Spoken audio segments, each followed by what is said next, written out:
Hello, friends. My name is Meg Hunter-Kilmer, and I am coming to you from the parking lot of a church near Detroit, where it is a balmy 12 degrees, and I am really quite jealous of those of you living in the beautiful sunny Southwest, but this is where the Lord has put me for now, so I will rejoice in that. The reason I'm coming to you from my car is because this is where I live. You can see, I guess you can't really see, look, here's my home.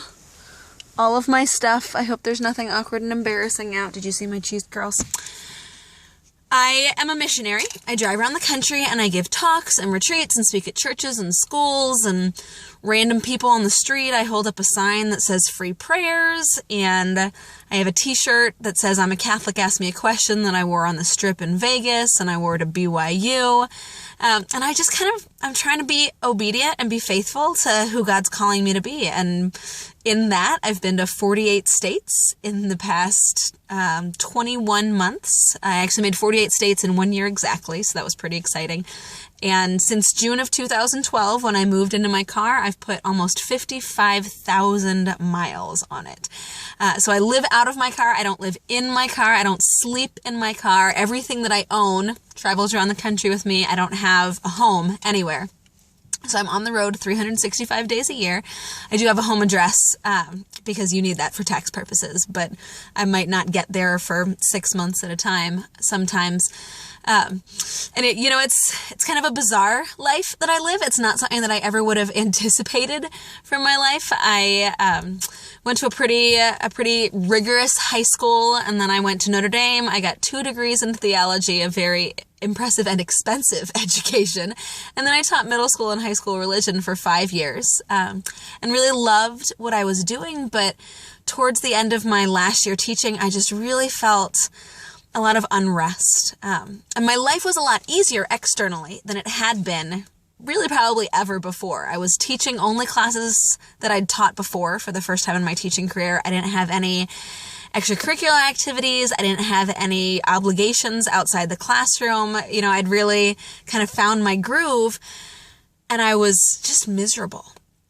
And in my experience, if the external stays the same and the internal feels very wrong, you need to pay attention to that. Now, I'm not saying you run when things get hard. I'm just saying that's something to listen to. And so I took it to prayer, and I really felt a lot of peace about the idea of leaving my school and a lot of anxiety and unrest about the idea of staying. And so I was like, okay, well, so I pull out my Excel spreadsheet, and I'm looking through all of the schools that I've wanted to teach at, and their uniform and their discipline policy and their curriculum and their average SAT and all of those things that matter to me. And I felt like, maybe I should pray about not teaching. And it was kind of sort of an aside because I really loved teaching. And the last time I had prayed about not teaching, I felt like I was going to die.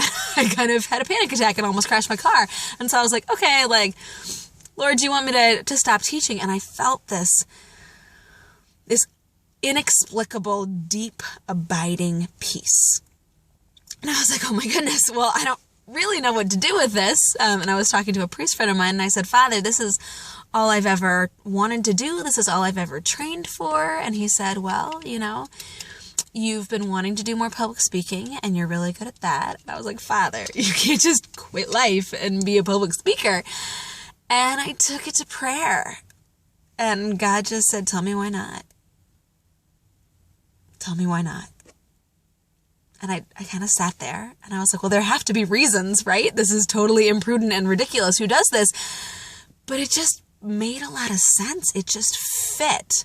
And again, I find that if something is irrational and kind of ridiculous, and yet it seems to make so much sense, it's something to pay attention to. And I felt a lot of peace about this, and I felt like God was saying, I just need you to trust me.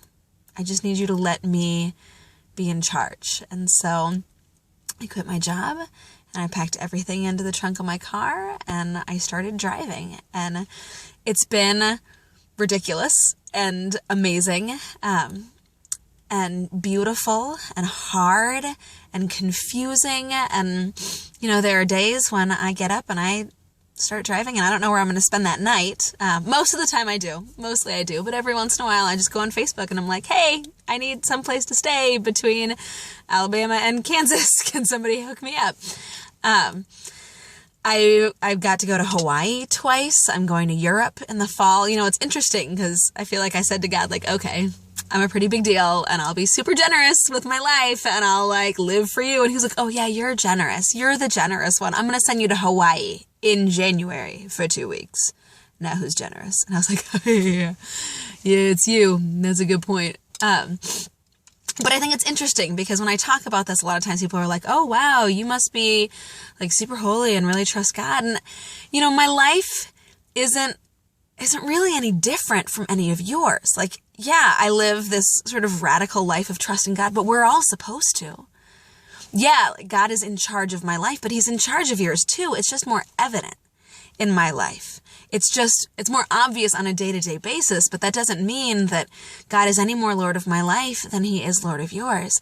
And I just want to encourage you guys, especially now when you have this time in your lives where everything is open before you, but the world is offering you all kinds of temptations to keep you from the Lord, just to look at your life and say, Lord, what do you want from me?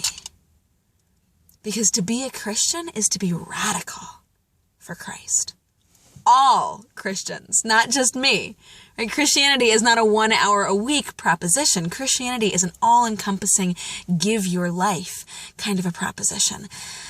And he wants that from you guys too. And maybe it's a matter of your college choice, or maybe it's a matter of just sucking it up and entering the convent and offering that to the Lord and waiting to see what happens, because making that decision it's not a lifetime decision. It's giving him space in your life to move. Maybe it's just saying, I'm going to spend half an hour in prayer every day. Or I'm going to try and go to daily mass. Or I'm going to be kind to people who don't deserve my kindness. Everybody deserves your kindness though, right?